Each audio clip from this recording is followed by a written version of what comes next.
Hey guys, welcome back to our YouTube channel Pawan Gyan academy. So guys, basically आज की इस video में जो बात करने जा रहे हैं वो हम बात करने जा रहे हैं जो लीगल एप्टीट्यूड के जो मोस्ट इंपॉर्टेंट क्वेश्चन जो आपके लॉ एंट्रेंस एग्जाम में पूछे जाते हैं। चाहे आप कोई से भी एंट्रेंस एग्जाम की प्रिपरेशन कर रहे हैं, सही LLB की या BLLB की। एक्चुअली DULLB, VHULLB, AULLB किसी भी मतलब यूनिवर्सिटी के लिए अगर आप लॉ एंट्रेंस एग्जाम की प्रिपरेशन कर रहे हैं एंड आपके लीगल एप्टीट्यूड से जो भी मोस्ट इंपॉर्टेंट क्वेश्चन आते हैं तो आज इस वीडियो में डिस्कस करेंगे। बेसिकली ये इसमें से आपके जो क्वेश्चन है वो काफ़ी टाइम आपके मतलब एग्जाम्स में आते हैं, क्योंकि जो मैं ज़्यादातर जो क्वेश्चन इसमें जो क्रिएट किए हैं उसमें क्या होता है कि जो बार बार रिपीटेड क्वेश्चन होते हैं जो बार बार आपके एग्जाम्स में आते हैं, ज़्यादातर मैंने क्वेश्चन वही लिए हैं। तो विदाउट वेस्टिंग टाइम आज की इस वीडियो को हम स्टार्ट करते हैं।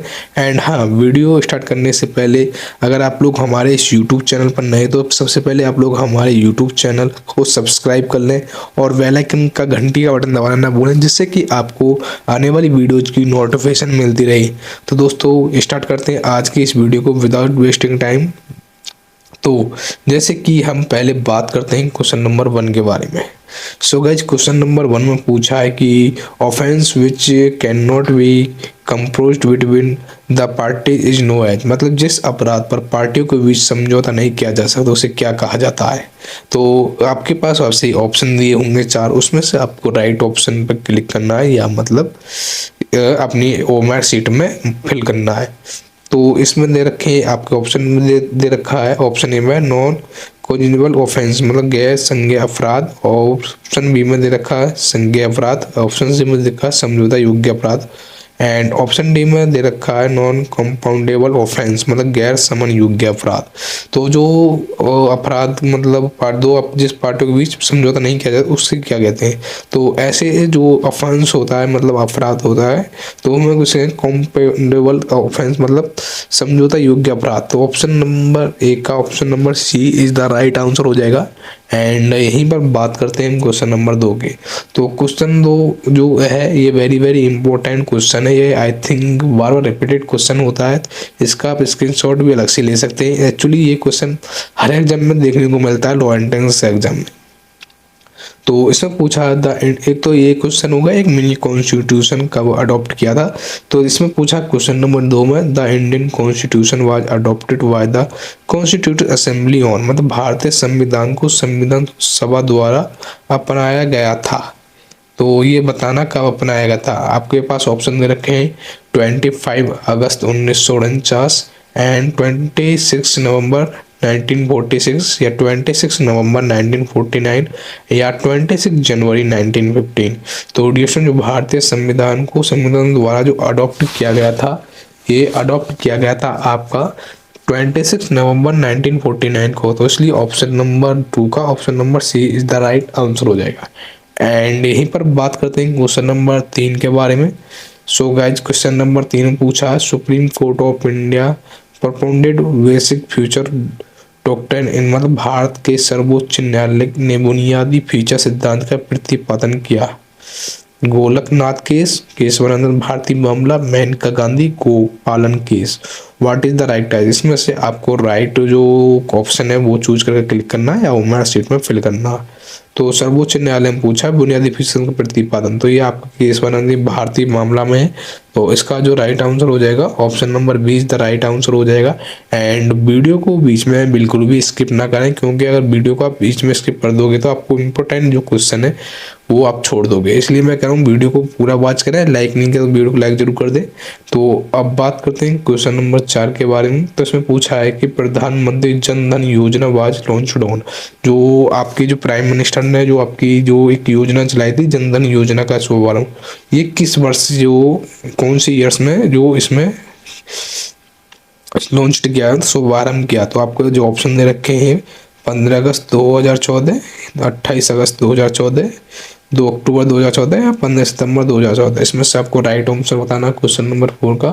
तो डिस्टेंस जो आपकी जनधन जो योजना का जो लॉन्च या शुभारंभ किया गया था वो आपका किया गया था 28 अगस्त 2014 को। एंड अब बात करते हैं हम क्वेश्चन नंबर 5 के बारे में। तो यहाँ इतना ही, थोड़ा सा मतलब ये इतना क्वेश्चन आपको समझ में आ जाएगा। तो इसमें पूछा है कि the constitution of India 100th amendment act 2015 deals with, मतलब भारत का संविधान जो 100वां संविधान अधिनियम किससे संबंधित है 2015 वाला। तो आपके पास जो ऑप्शन दे रखे हैं वो land boundary argument between India and Bangladesh, मतलब भारत और बांग्लादेश के बीच भूमि समझौता, भूमि सीमा समझौता, या option number B right to fair communication. तो बेसिकली सर इसका जो राइट आंसर है क्वेश्चन नंबर 5 का, जो 100वां संविधान जो अधिनियम 2012 जो 15 वाला है, जो ये रिलेशन है मतलब जो संबंधित रखता है, ये रखता है आपका भारत और बांग्लादेश के बीच भूमि समझौता से। तो भूमि सीमा समझौता है, तो option number A is the right answer हो जाएगा। एंड अब बात करते हैं क्वेश्चन नंबर 6 के बारे में। तो 6 is the most important question in this video. तो इसमें पूछा निचली अदालत द्वारा मौत की सजा, a sentence of death by lower court. तो आपका इसका बताना आंसर। तो must be confirm by high court, तो उच्च न्यायालय द्वारा पुष्टि की जानी चाहिए। जो आपकी निचली अदालत जो होती है, जो मौत की सुनाई जाती है, वो किस बेसिस पर सुनाई जाती है, ये वेरी वेरी इंपॉर्टेंट क्वेश्चन है। एंड इसमें जो ऑप्शन बी में दे रखा must be confirm by supreme court, मतलब सुप्रीम कोर्ट द्वारा पुष्टि की जानी चाहिए। या option C is optical if no appeal is made to higher court, मतलब यदि उच्च न्यायालय में कोई अनाउंसमेंट नहीं किया गया तो अनाउंसनल है। एंड ऑप्शन नंबर डी में दिया must be confirm by the president, राष्ट्रपति द्वारा पुष्टि की जानी चाहिए। तो इसका बेसिकली जो राइट आंसर है वो है ऑप्शन नंबर ए, उच्च न्यायालय द्वारा पुष्टि की जानी चाहिए आपकी जो मौत की सजा है निचली अदालत को। एंड अब बात करते हैं क्वेश्चन नंबर 7 के बारे में। 7 is important question, how many high court are there in India at present, वर्तमान में भारत में कितने उच्च न्यायालय। ये बेसिकली ये आई थिंक लास्ट या टू ईयर्स वाला क्वेश्चन है। ये क्वेश्चन नंबर 7 है। तो उस टाइम 25 आपके वर्तमान में जो थे हाई कोर्ट है। अब आपको प्रेजेंट में बताना, प्रेजेंट में कितने में सबसे बड़े या नहीं बड़े, ये आपको कमेंट बॉक्स में लिखना है कि आपकी प्रिपरेशन किस हद तक चल रही है। तो आपको कमेंट बॉक्स में लिखना है कि इन प्रेजेंट आपके जो हाई कोर्ट्स हैं, मतलब उच्च न्यायालय में है इंडिया में, वो टोटल कितने हैं, वो कमेंट बॉक्स में लिख देना। एंड अब बात करते हैं क्वेश्चन नंबर 8 के बारे में। सो गाइस क्वेश्चन नंबर 8 के बारे में बात करते हैं। तो why which constitutional amendment act was the number of Lok Sabha seat increased from 525 to 545, मतलब कि संविधान संशोधन अधिनियम द्वारा लोकसभा सीटों की संख्या 525 से बढ़ाकर 545 कर दी गई है। मतलब कौन सा ऐसा अमेंडमेंट है जिसके द्वारा जो लोकसभा सीटों की संख्या 525 से बढ़ाकर 545 कर दी गई है।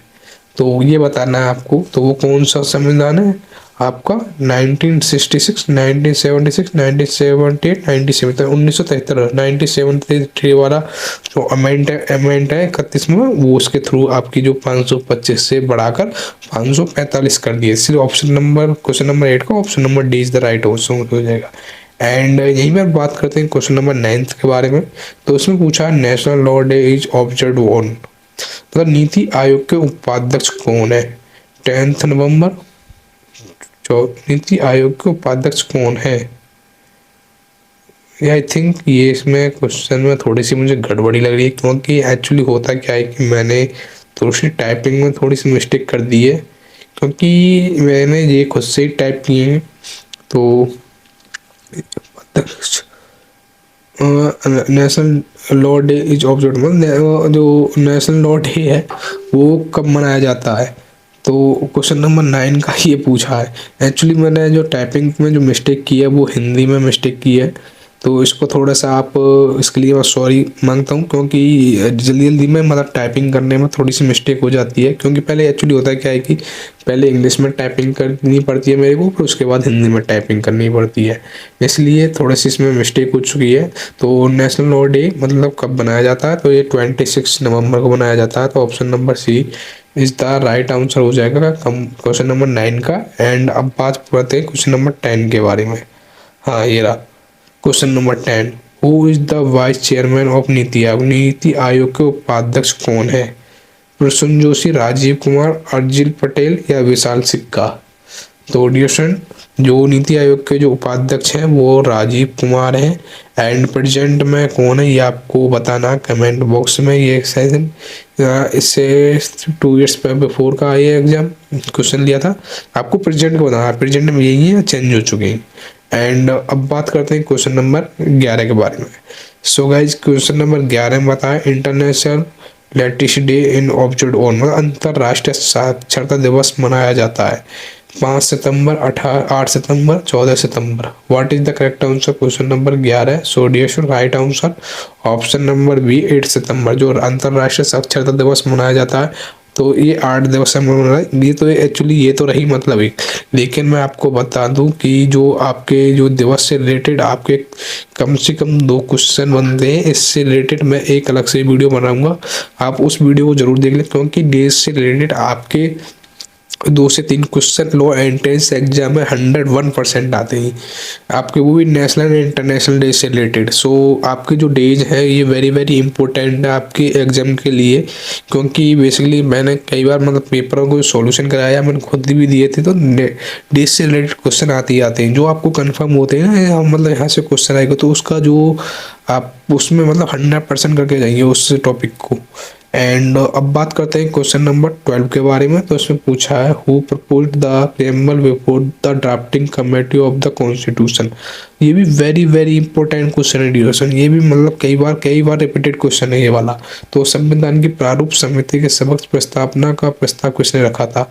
तो ये तो वेरी वेरी इजी क्वेश्चन है, वेरी वेरी इंपॉर्टेंट है। तो जवाहरलाल नेहरू, अंबेडकर, वी.आर. राव, महात्मा गांधी। तो जो आपका प्रारूप संविधान के समक्ष जो प्रस्तावना का जो प्रस्ताव रखा था, ये आपको जवाहरलाल नेहरू ने रखा था। तो option number A is the right answer हो जाए क्वेश्चन नंबर 12 का। एंड अब बात करते हैं क्वेश्चन नंबर 13 के बारे में। तो question number 13 is also very very important question. ये तो आई थिंक मोस्टली पूछा ही जाता है ये क्वेश्चन। तो मैंने जो भी क्वेश्चन लिए बेसिकली सारे के सारे इंपॉर्टेंट क्वेश्चन लिए आपके एग्जाम्स के लिए। इसलिए हमारे इस YouTube चैनल पवन ज्ञान को ज्ञान अकेडमी को लाइक जरूर कर दें, और सब्सक्राइब नहीं किया तो सब्सक्राइब जरूर कर लें। तो इसमें पूछा है कि किस संविधान संशोधन को लघु संविधान भी कहा जाता है? Which constitutional amendment is also referred to as a mini constitution. तो इसमें आपके जो ऑप्शन दे रखे वो दे रखे हैं 31वां संशोधन, 42वां संविधान संशोधन, 44वां संविधान संशोधन, 51वां। तो what is the correct answer question number 13? So dear right answer option number B, 42 जो संविधान संशोधन है अमेंडमेंट 40, ये वेरी वेरी इंपॉर्टेंट है, इससे रिलेटेड आती है 101%। तो लघु संविधान कहा जाता है किसको जाता है? 42वें संविधान संशोधन को। एंड अब बात करते हैं, थोड़ा जूम आउट कर लेते हैं इसको, क्योंकि ये क्वेश्चन थोड़ा सा बड़ा है। क्वेश्चन नंबर 14 है। तो इसमें पूछा है क्वेश्चन नंबर 14 में डियर स्टूडेंट कि भारतीय संसद के कितने सदस्यों को भारत की लोकसभा में राष्ट्रपति द्वारा नामांकित किया जा सकता है? How many member of the Indian parliament can be nominated by the president in the Lok Sabha of India? 10 सदस्य, 12 सदस्य, 14 सदस्य, 2 मेंबर, ओनली 2 मेंबर। तो डियर स्टूडेंट इसका राइट जो आंसर है वो है ओनली 2 मेंबर्स। तो option number D is the right answer हो जाए क्वेश्चन नंबर 14 का। एंड अब बात करते हैं क्वेश्चन नंबर 15 का। Question number 15 is also very important question. So इसमें पूछा है, unlawful entry into other properties, मतलब दूसरी संपत्ति में गैर कानूनी प्रवेश है, ये कैसा है? एक मतलब टी पास है, मतलब अतिचार है, या एसल्ट हमला है, कन्फर्मेंट कारावास है, या रेस्टमेंट संयम है? What is the correct answer question number 15? So right answer कारावास is the right answer. And अब बात करते हैं क्वेश्चन नंबर 16 के बारे में। So question number 16 is also very important question. तो when the employer is held liable for the wrongful act of his employee this liberty is called, मतलब जब नियोक्ता को अपने कर्मचारी के गलत कार्य के लिए उत्तरदायी ठहराया जाता है तो उस दायित्व को कहा जाता है? पूर्ण दायित्व किया जाता है, या कपटपूर्ण दायित्व किया जाता है, प्रतिवर्ती दायित्व किया जाता है, सत्य दायित्व? पहले आप क्वेश्चन को समझो, उसके बाद उसका आंसर दें। तो इसमें एक्चुअली इसका मतलब क्या है? जब नियोक्ता को अपने कर्म कर्मचारी के गलत कार्य के लिए उत्तरदायी ठहरा जाता है तो उसे दायित्व कहा जाता है। तो ये आपके 4 ऑप्शन दे रखे हैं, इसके आपको कमेंट बॉक्स में इसका आंसर देना। देखते हैं आपकी प्रिपरेशन के कहाँ तक सही है। तो इसका भी जो आपको आंसर मतलब पहले आपको इसका आंसर देना, उसके बाद मैं बताऊंगा। अब बात करते हैं क्वेश्चन नंबर 17 के बारे में। So dear sir, question number 17 में पूछा है कि कॉर्पस ज्यूरिस का अर्थ है जो the meaning of the corpus juris the body of जजेस में न्यायाधीशों की निकाय या ग्रुप ऑफ ज्यूरिस न्यायवादों का समूह या बॉडी ऑफ लॉ कानून का निकाय, नॉलेज ऑफ लॉ कानून का ज्ञान। What is the correct answer? Question number 7 dear student, जो राइट आंसर है वो बॉडी ऑफ लॉ में कानून का निकाय इज द राइट आंसर। जो कॉर्पस ज्यूरिस का जो अर्थ है वो कानून का निकाय है, बॉडी ऑफ लॉ। एंड अब बात करते हैं क्वेश्चन नंबर 18 के बारे में। तो 18 में पूछा है कि the right of party of title and action and the head before a court of law is called. किसी पक्ष के किसी कार्रवाई शुरू करने और उसकी सुनवाई किसी न्यायालय के समक्ष करने के अधिकार को कहा जाता है। तो आपके पास ऑप्शन दे रखे हैं, खड़े होने का स्थान एंड आकर्षण, मौलिक अधिकार, निजी दायित्व। What is the correct answer? Question number 18, तो ऑप्शन नंबर ए खड़े होने का स्थान। एक्चुअली थोड़ा सा मेरा जो जुकाम हो रहा था, थोड़ी सी उसकी वजह से मेरी आवाज़ थोड़ी सी कम निकल रही है, तो उसका थोड़ा सा आप वॉल्यूम तेज कर सकते हैं, थोड़ा सा आप समझ सकते हैं। तो क्वेश्चन नंबर हम 19 के बारे में बात करेंगे। तो Indian parliament is based on the principle of, मतलब भारतीय संसद के सिद्धांत पर आधारित है, द्वैत सदनात्मक या यूनिवर्सल एडल्ट फाइनेंस में सार्वभौम वयस्क मताधिकार या द्वैत शासन या संघवाद। What is the correct answer? Right answer द्विसदनात्मक, जो हमारा भारतीय संसद के सिद्धांत पर द्विसदनीय आधारित है। एंड अब का ये अंतिम क्वेश्चन है, question number 20। Who among the following is described as the first law officer of India? निम्नलिखित में से किसे भारत का पहला कानून अधिकारी कहा जाता है? आपके पास ऑप्शन दे रखे हैं, भारत का मुख्य न्यायाधीश, chief justice of India, option B में देखा registrar general of supreme court of India, भारत के सर्वोच्च न्यायालय का रजिस्ट्रार जनरल, या option C attorney general of India, भारत का अटॉर्नी जनरल, या secretary minister of law and justice, सचिव कानून न्याय मंत्री। तो what is the correct answer? तो इसमें क्या है, भारत का पहला कानून अधिकारी कहा जाता है, किसको कहा जाता है? भारत का पहला जो कानून मतलब लॉ ऑफिसर वो कहा जाता है आपका अटॉर्नी जनरल ऑफ इंडिया, भारत के अटॉर्नी जनरल को। तो क्वेश्चन नंबर 20 का option number C is the right answer हो जाएगा। तो डियर स्टूडेंट, मेरा कहने का तात्पर्य है जितने भी मैंने क्वेश्चन कराए सारे के सारे मोस्ट इंपॉर्टेंट क्वेश्चन हैं।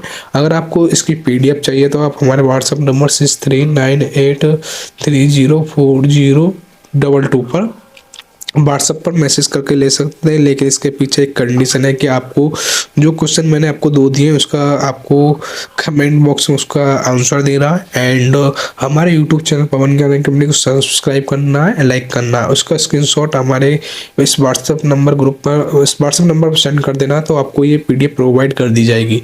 एंड अगर आप लॉ एंट्रेंस एग्जाम जैसे कि DU LLB इलाहाबाद यूनिवर्सिटी अलग से प्रिपरेशन कर रहे हैं तो इसके मैंने अलग से एक E-बुक बना रखी है जिसको आप परचेस कर सकते हैं।